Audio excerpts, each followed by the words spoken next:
It begins with a sound, not a gunshot, not a scream, but something far more intimate and terrifying, a knock on the door. It is a sound that carries through the dead of night, sharp and imperious, cutting through the thin walls of an apartment building in Berlin, a farmhouse in Bavaria, a worker's tenement in Hamburg. It is the sound of the state arriving at your threshold, uninvited and absolute. For 12 years, from 1933 to 1945, this sound was the harbinger of a unique and calculated form of dread. It meant the men from the Geheime Staatspolizei, the secret state police, had come for you. It meant the end of your life as you knew it. In the popular imagination, nourished by decades of film and fiction, the Gestapo is an omnipresent, omniscient force of evil, a legion of black leather-coated agents on every street corner, their eyes and ears penetrating every secret conversation, their vast, technologically advanced network holding an entire nation in a grip of iron. They are the quintessential image of totalitarian oppression. But what if this image, this specter that has haunted the memory of the 20th century, is a phantom? What if the terrible truth of the Gestapo is not that it was a massive, all-seeing Leviathan, but something far smaller, more banal, and in many ways more disturbing? The true story of the Gestapo is not one of overwhelming numbers, but of the terrifying efficiency of a relatively small bureaucratic organization that learned to weaponize the most powerful force in any society: the fear and suspicion of citizens against one another. How did a few thousand officials, many of them ordinary career policemen and desk-bound clerks, manage to terrorize not only Germany, but a vast swathe of occupied Europe? This is the story of how a bureaucracy became a murder machine, how filing cabinets and rubber stamps became instruments of genocide, and how the greatest strength of this dreaded organization was a carefully cultivated myth, a lie so potent it convinced a nation to police itself. To understand the Gestapo's genesis, one must first look into the fractured soul of the Weimar Republic, the German state born from the ashes of the Great War. It was a republic of contradictions, a crucible of artistic brilliance and political violence, democratic ideals, and seething resentments. Within this cauldron, the tradition of the political police was already well established. Long before the Nazis, German states like Prussia and Bavaria maintained police departments tasked with monitoring subversive elements, communists, radical nationalists, and anyone else who threatened the fragile order. These were not the monstrous entities of the later era, but they were professional, often effective, and operated within a legal framework, however strained. They were the ancestors, the institutional DNA from which the Gestapo would later mutate. When Adolf Hitler was appointed chancellor on January 30th, 1933, the instruments of state control were not created from nothing. They were seized. The initial seizure was chaotic, a mad scramble for power among the Nazi paladins. It was Hermann Göring, the flamboyant and brutal Reich minister without portfolio and minister-president of Prussia, who made the first decisive move. In Prussia, Germany's largest and most powerful state, he controlled the police force. On April 26, 1933, Göring issued a decree that carved out the political and intelligence-gathering sections of the Prussian police, Department IA, and consolidated them into a new, independent authority. The Geheime Staatspolizeiamt, or Secret State Police Office, quickly abbreviated to Gestapo. In its infancy, the Prussian Gestapo was a blunt instrument, a tool of raw power for Göring to wield against his and the Nazi Party's enemies. Its headquarters were established at Prinz Albrechtstrasse 8 in Berlin, a former school of arts and crafts whose drab, imposing facade would become synonymous with dread. The first wave of Gestapo officials was a mix of career detectives from the old Weimar political police and newly inducted Nazi loyalists, particularly men from the SA, the party's thuggish paramilitary wing. Their initial targets were clear and predictable: the Communists and Social Democrats, the most organized political opposition to the Nazi regime. The Reichstag fire in February 1933 provided the perfect pretext. Under the guise of national emergency, civil liberties were suspended, and the Gestapo was unleashed. Thousands were arrested, herded into makeshift concentration camps like the Columbia House in Berlin, a former military prison that became a Gestapo torture center. Here, in these early days, the methods were often crude: beatings, whippings, and primitive forms of torment designed to break the spirit and extract information. It was brutal, but it was also decentralized and factional. Other states had their own political police, and a fierce rivalry brewed, most notably with Heinrich Himmler, the seemingly meek former chicken farmer who was methodically consolidating control over the police forces in Bavaria and the smaller German states. The turning point, the moment the Gestapo began its transformation from Göring's private army into the central nervous system of the Nazi terror state, came in 1934. Himmler, already Reichsfuhrer of the SS, possessed a chilling vision of a new Germany, purified and controlled by his black-clad order. His greatest asset was his deputy, a man of terrifying ambition and glacial coldness, Reinhard Heydrich. A disgraced naval officer, tall, blonde, and possessed of a calculating intelligence, Heydrich was the architect of the SS intelligence service, the Sicherheitsdienst or SD. He and Himmler saw the fragmented police structure as an obstacle to their totalizing vision. They began a systematic campaign to bring all state police forces under their command. Göring, increasingly preoccupied with building his air force, the Luftwaffe, fought to keep his prized Gestapo. But the political winds were shifting. Hitler valued Himmler's ideological fanaticism and Heydrich's ruthless efficiency. On April 20th, 1934, Hitler's birthday, Göring capitulated. He appointed Himmler as inspector of the Prussian Gestapo, with Heydrich as its chief. The keys to Prinz Albrechtstrasse were handed over. It was a bureaucratic reshuffle that would have earth-shattering consequences. Himmler and Heydrich now controlled not only the SS and its intelligence arm, the SD, but also the most powerful political police force in Germany. The process of fusion began immediately. With Heydrich at the helm, the Gestapo was transformed. The SA thugs were purged, and a new ethos of professional, bureaucratic terror was instilled. Heydrich did not want brawlers. He wanted quiet, meticulous men who understood the power of a file, a card index, and a well-timed arrest. He brought in his own SD intellectuals and combined them with the experienced detectives of the old police, creating a hybrid organization with the ideological zeal of the SS and the professional methodology of the state police. The first great test of this new, centralized power came just 2 months later, in June 1934, during the Night of the Long Knives.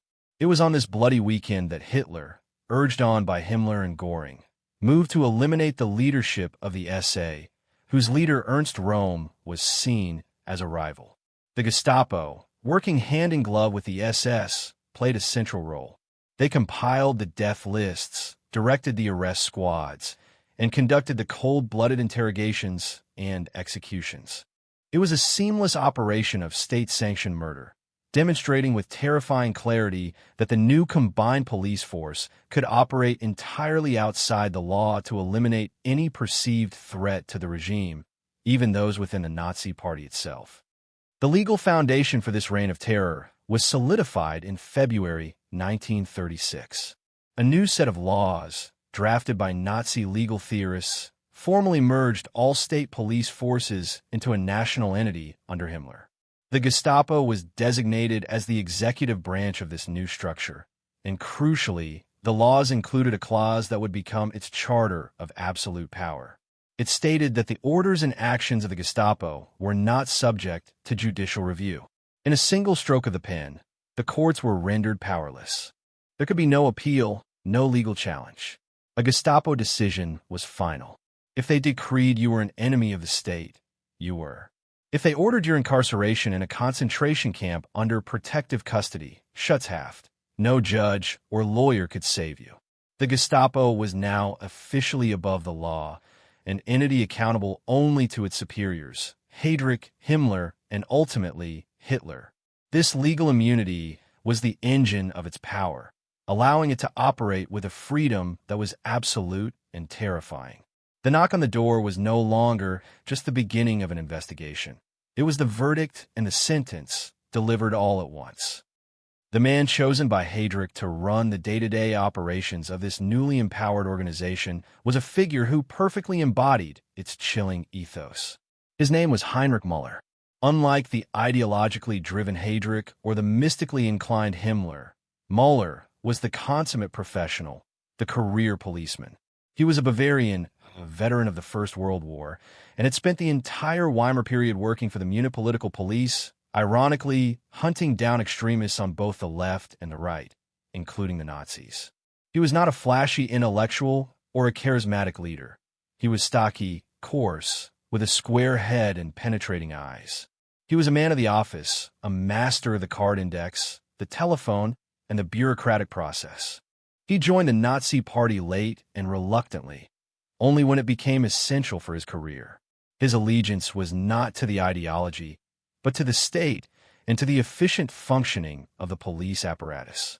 He was, in the terrifying words of Hannah Arendt, the very model of the banality of evil. Müller was Heydrich's perfect subordinate because he had no grand vision of his own. His genius was purely operational. He knew how to run a police force, how to manage informants, how to build cases, and how to organize arrests. Under his direct command as Chief of Department 4 of the newly formed Reich Security Main Office, RSHA, in 1939, the Gestapo became a finely tuned machine of repression. His offices were the nerve center where the fates of millions were decided with the stroke of a pen or a quiet command spoken into a telephone receiver. The legend of the Gestapo's omniscience was its greatest psychological weapon, but it was a carefully constructed illusion. In 1937, at the peak of its pre-war domestic power, the Gestapo had only around 7,000 employees for the entire country of over 60 million people. Even in a major city like Cologne, with a population of 750,000, the local Gestapo office had fewer than 70 agents. A single Gestapo officer might be responsible for a district of 80,000 citizens. They cannot be everywhere. They did not need to be.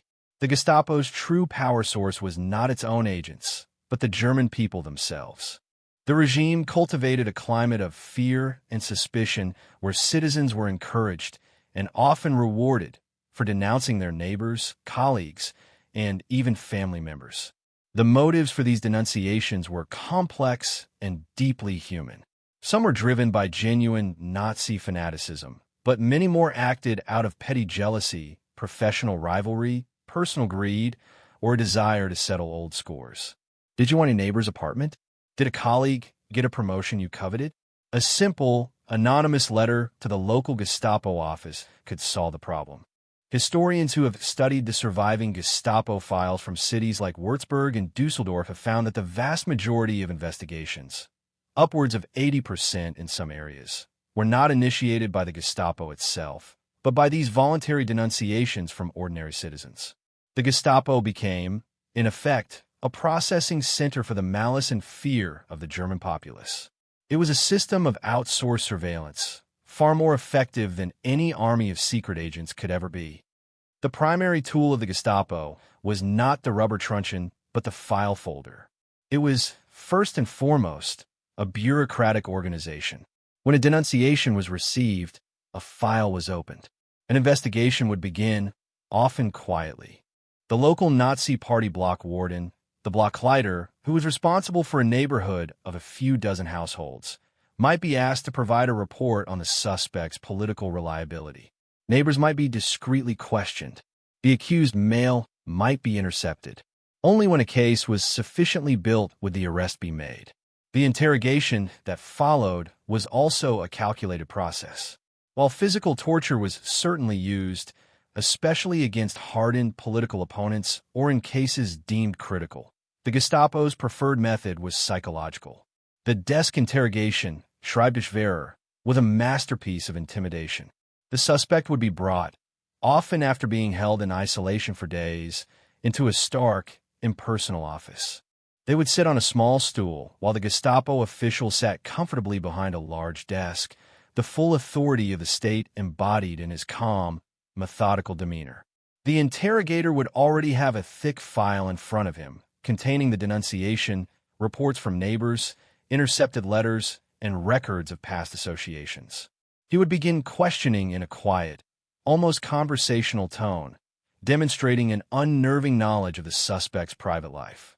He would know about a joke told at a dinner party, a complaint muttered at the market, a forbidden radio broadcast listened to in secret. For the victim, this created a devastating sense of helplessness.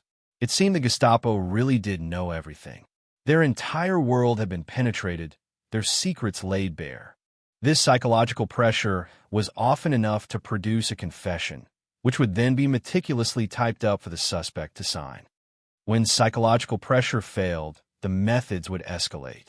The verschärfte Vernehmung, or intensified interrogation, was the euphemism for a program of state-sanctioned torture.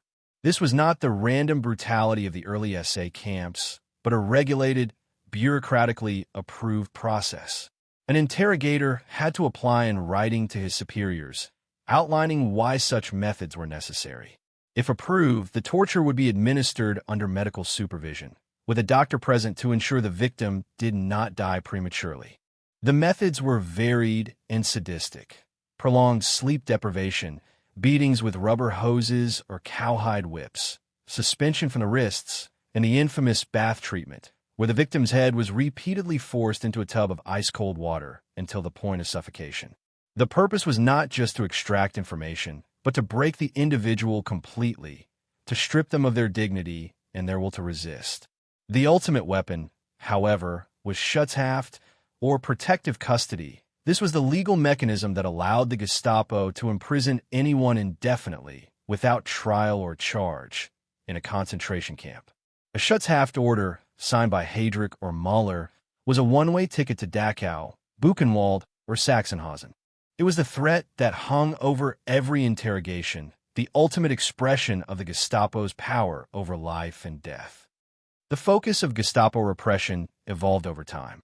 In the initial years, the primary targets were political opponents, communists, socialists, and trade union leaders.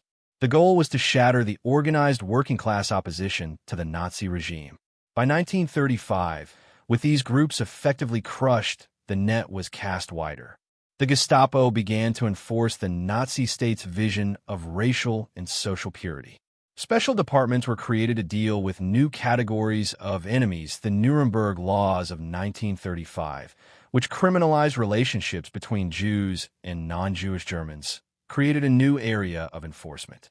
Gestapo agents investigated accusations of Rassenschande, or racial defilement, prying into the most intimate details of people's lives. Homosexuals were targeted by another special department, which compiled lists of suspected gay men, subjecting them to humiliating interrogations and sending thousands to concentration camps. Jehovah's Witnesses, who refused to swear allegiance to the state or serve in the military, were hunted down for their defiance. Even those deemed asocial, a vague category that could include anyone from beggars and alcoholics to people who simply refused to work, were rounded up and imprisoned. The Gestapo was becoming the chief enforcement agency of the entire Nazi ideological project, its mission expanding from political security to the policing of the German soul itself. The outbreak of the Second World War in September 1939 marked the final and most monstrous phase of the Gestapo's evolution. Its power, already vast within Germany, now expanded into the occupied territories of Europe. As the German army advanced, Gestapo officials followed in its wake, establishing headquarters in Paris, Prague, Warsaw, Amsterdam, and Oslo. In these occupied lands, stripped of any legal protection, the Gestapo operated with a savagery that often surpassed its domestic activities. Here, they were not policing their own citizens, but a conquered and hostile population. The myth of their omniscience was harder to maintain, so they compensated with unrestrained brutality. They worked with local collaborators and ruthlessly suppressed resistance movements, their methods of torture and summary execution becoming commonplace. In places like Poland and the Soviet Union, the line between the Gestapo and the military units engaged in mass murder, the Einsatzgruppen, blurred completely. Gestapo men were often assigned to lead or serve in these mobile killing squads, which were responsible for the slaughter of over 1 million Jews, intellectuals, and partisans behind the Eastern Front. The desk-bound official from Berlin now found himself standing at the edge of a pit, pistol in hand, personally carrying out the mass murder that he had previously only organized on paper. This immersion in genocide reached its bureaucratic apex on January 20th, 1942. On that day, in a luxurious villa on the shore of Lake Wannsee outside Berlin, Reinhard Heydrich convened a meeting of senior Nazi officials. The purpose of this meeting, the Wannsee Conference, was not to decide on the final solution to the Jewish question. That decision had already been made by Hitler. Heydrich's purpose was logistical. It was to coordinate the various ministries and state agencies to ensure the smooth, efficient, and systematic extermination of 11 million European Jews.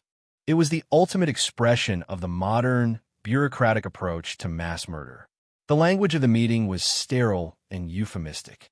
They spoke of evacuation, special treatment, and reduction through labor, but the meaning was clear. Heydrich, the chairman, dominated the proceedings, asserting the absolute authority of his Reich Security Main Office, RSHA, over the entire project. And sitting quietly at the side of the room, taking the minutes, was the man who would be tasked with managing the immense logistical challenge of this genocide, Gestapo Department 4, B4 Chief, SS-Obersturmbannführer Adolf Eichmann. The conference was Heydrich's moment of triumph, the culmination of his life's work in organizing state terror. 5 months later, he would be assassinated in Prague by Czech partisans, a death that would trigger horrific reprisals but would not halt the machinery he had set in motion. The death of Heydrich created a vacuum at the top of the RSHA. His replacement, chosen by a grieving Himmler, was the Austrian lawyer Ernst Kaltenbrunner. A hulking, scar-faced man with a reputation for brutality, Kaltenbrunner lacked Heydrich's sharp intellect and organizational flair, but he was a fanatical Nazi and a loyal subordinate. Under his nominal leadership, the Gestapo's work continued unabated, driven by the unyielding momentum of the machine itself and the steady hand of its operational chief, Heinrich Müller. Müller, the eternal bureaucrat, was the constant. He had served under Heydrich, and now he served under Kaltenbrunner, his focus on the grim task at hand remaining unwavering. The Gestapo's final great domestic operation came in the wake of the failed attempt to assassinate Hitler on July 20th, 1944.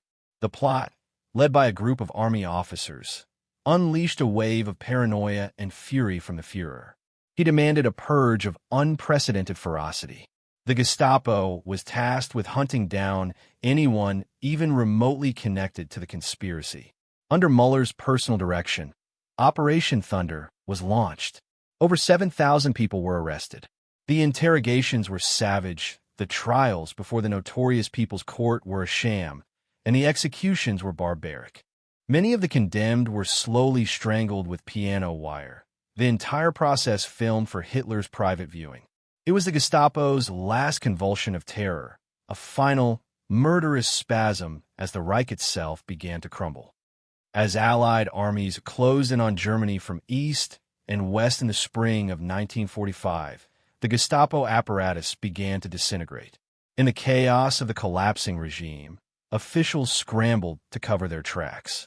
Massive pyres were lit in the courtyards of Gestapo headquarters across the country, as thousands of files, the paper trail of a decade of systematic crime, were burned. Prinz Albrechtstrasse 8, the notorious central office, was heavily bombed and reduced to a ruin. The men who had operated this system of terror now faced their own reckoning. Some, like Ernst Kaltenbrunner, were captured. He would be the highest-ranking RSHA official to face the International Military Tribunal at Nuremberg. Throughout his trial, he attempted to portray himself as a mere intelligence administrator, claiming ignorance of the Gestapo's crimes and the reality of the concentration camps. His pleas were unconvincing. The evidence of his signature on death warrants and his ultimate authority over the terror apparatus was overwhelming. He was found guilty of war crimes and crimes against humanity, and on October 16, 1946, he was hanged.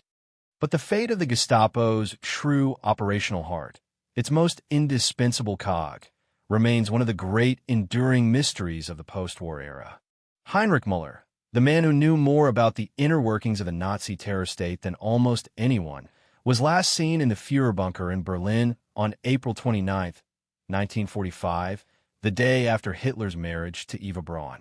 After that, he vanished. Theories have swirled for decades. Was he killed during the final battle for Berlin, his body buried in an unmarked mass grave? Did he use the chaos to escape, perhaps using one of the Ratlins to South America? The most tantalizing and persistent rumors suggest that, as a consummate professional and anti-communist expert, he was captured and recruited by either the United States or the Soviet Union, his intimate knowledge of communist networks deemed too valuable to waste.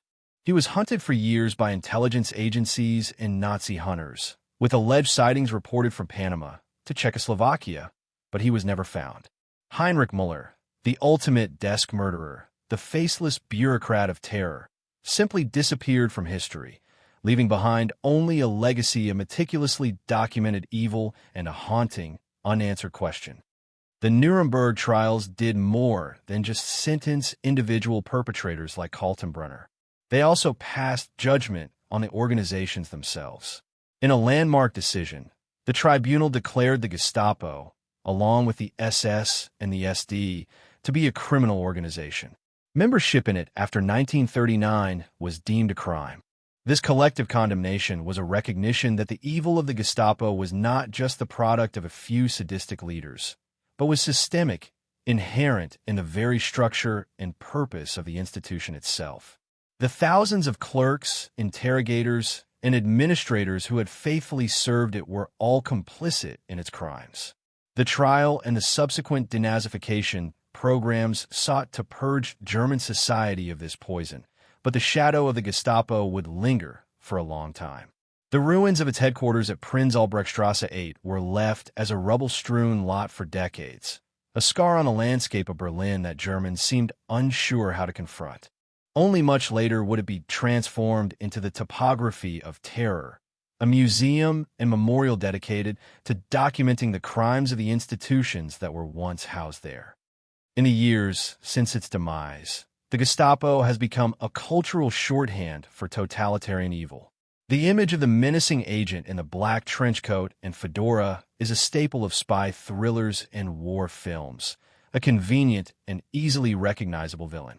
This portrayal, while dramatically effective, serves to obscure the more complex and disturbing reality. It allows us to distance ourselves from the horror, to see it as the work of cinematic monsters, fundamentally different from ourselves. But the historical Gestapo was not primarily staffed by legions of such figures. It was run by men like Heinrich Müller, career bureaucrats who approached mass murder with the same methodical indifference they might have applied to managing railway timetables. Its power was sustained not by an army of spies, but by the quiet whispers of ordinary people, by the denunciations that flowed from apartments, offices, and factories across the nation. The Gestapo was a mirror, reflecting and magnifying the darkest impulses of the society it policed. It demonstrated that a modern, educated, and cultured nation could, with terrifying speed, descend into a state of paranoid barbarism. The true lesson of the Gestapo, then, is not about the unique evil of a few ideologues, but about the fragility of civil society and the rule of law. It is a cautionary tale about what happens when the legal barriers that protect citizens from the state are dismantled, when courts are rendered impotent, and when an executive agency is granted the power to act without review or appeal. The story begins with a law, a decree that places state security above individual rights. It continues with the creation of categories of enemies who are stripped of their humanity and their legal protections. And it is amplified by a climate of fear that encourages citizens to see their neighbors not as fellow human beings, but as potential threats. The Gestapo did not rise from a vacuum. It grew in the soil of political instability, economic anxiety, and national humiliation, fertilized by a charismatic ideology that offered simple answers and convenient scapegoats. Its history serves as a permanent and chilling reminder that the apparatus of terror does not need to be vast to be effective. It needs only to be unrestrained by law and supported, whether through active collaboration or silent acquiescence, by the population it seeks to control. The knock on the door is not the beginning of the terror. It is the culmination of a long series of choices and failures, a sound that echoes the moment a society agrees to trade its freedom for a false promise of security.